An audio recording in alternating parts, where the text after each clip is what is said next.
अहमदाबाद में plane crash के बाद एक बार फिर बोइंग 787 पर सवाल उठने लगे हैं, क्योंकि ये पहली घटना नहीं है। बोइंग के ड्रीमलाइनर 787 प्लेन से जुड़ा हुआ ये छठा बड़ा हादसा है। 2010 से अब तक ड्रीमलाइनर 787 8 विमान से जुड़ी हुई कुल 171 घटनाएं दर्ज की जा चुकी हैं, जिनमें टर्बुलेंस, प्रेशर ड्रॉप और अन्य छोटी घटनाएं शामिल हैं। दरअसल बोइंग 787 ड्रीमलाइनर जब से लॉन्च हुआ है, तब से ही उसकी गुणवत्ता और निर्माण में खामियों को लेकर सवाल उठते रहे हैं। खामियों की वजह से इस प्लेन में बार बार सुधार, फ्लाइट में देरी और कभी कभी अस्थायी रूप से ग्राउंडिंग भी हुई। पिछले साल एक व्हिसल ब्लोअर ने कई बार बोइंग ड्रीमलाइनर 787 को लेकर चिंता जताई थी, जिसके बाद बोइंग के खिलाफ जांच भी की गई। जिस व्हिसल ब्लोअर ने सवाल उठाए थे वो बोइंग कंपनी का ही इंजीनियर था। उसने ये आरोप लगाया था कि बोइंग ने अपने 777 और 787 ड्रीमलाइनर जेट के निर्माण में शॉर्टकट तरीके अपनाए थे।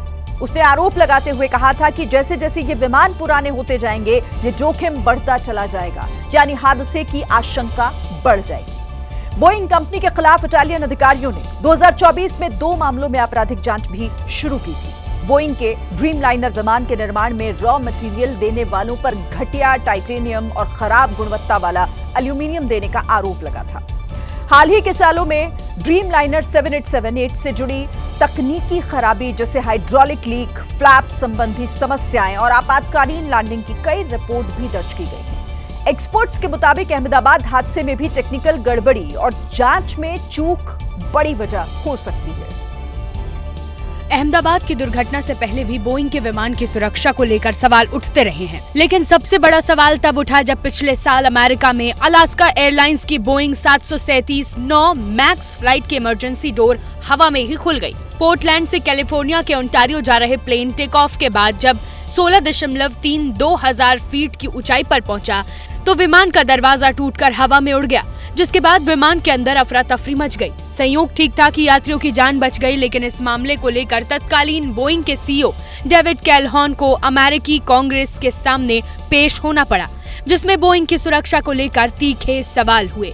I don't think the problem's with the employees. Oh, it's actually, not. It is no, not. I think the problem's with you. You. It's the C-suite. It's the management. It's what you've done to this company. That's where the problem is. The problem's at the top. Your engineers, they're probably the best in the world. Your machinists, they're outstanding. You're the problem.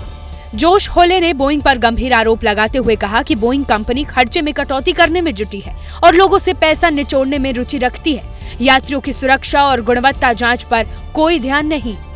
I think the truth is, Mr. Calhoun, you're not focused on safety, you're not focused on quality, you're not focused on transparency. All of this is in the record, but I think actually you're focused on exactly what you were hired to do, which is that you're cutting corners, you are eliminating safety procedures, you are sticking it to your employees, you are cutting back jobs because you're trying to squeeze every piece of profit you can out of this country. इसके बाद जोश हाले ने Boeing के तत्कालीन CEO को साफ-साफ 2 टूक कह दिया कि जब बोइंग की सुरक्षा की गारंटी नहीं ले सकते तो इस्तीफा क्यों नहीं दे देते। The American people, they're in danger.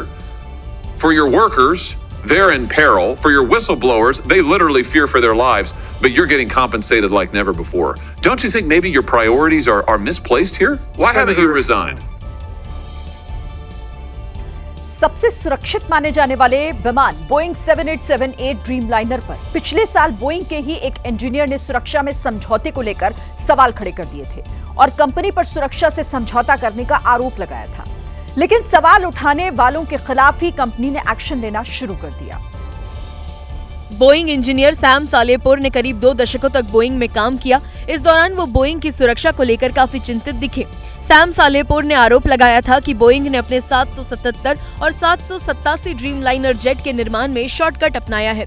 मुख्य हिस्से को जोड़ने में उचित तरीका नहीं अपनाया जाता। बोइंग विमान के हिस्से अलग से बनाती है, फिर इन्हें जोड़ती है। इस कारण इसमें कई गैप आ जाते हैं जो इसकी उम्र तो घटाते ही है, लेकिन सुरक्षा के लिहाज से गंभीर खतरा भी उत्पन्न करते हैं। इससे कुछ हजार उड़ानों के बाद ये विमान बीच से टूट सकता है। सैम सालेहपुर ने यह भी चेताया कि जैसे जैसे विमान पुराने होते जाएंगे जोखिम बढ़ता जाएगा। तब बोइंग ने कहा था, ड्रीमलाइनर की सुरक्षा के व्यापक परीक्षण में सुनिश्चित किया गया है कि उड़ान की तत्काल सुरक्षा जैसा कोई मुद्दा नहीं है। बाद में बोइंग इंजीनियर की आशंका के बाद अप्रैल 2024 में अमेरिका के संघीय उड्डयन प्रशासन ने कहा कि इन दावों की जांच हो रही है, लेकिन सवाल उठाना सैम सालेहपुर को भारी पड़ गया। कंपनी ने उनके विरुद्ध कार्रवाई करते हुए उनको उनकी इच्छा के विरुद्ध दूसरी जगह ट्रांसफर कर दिया।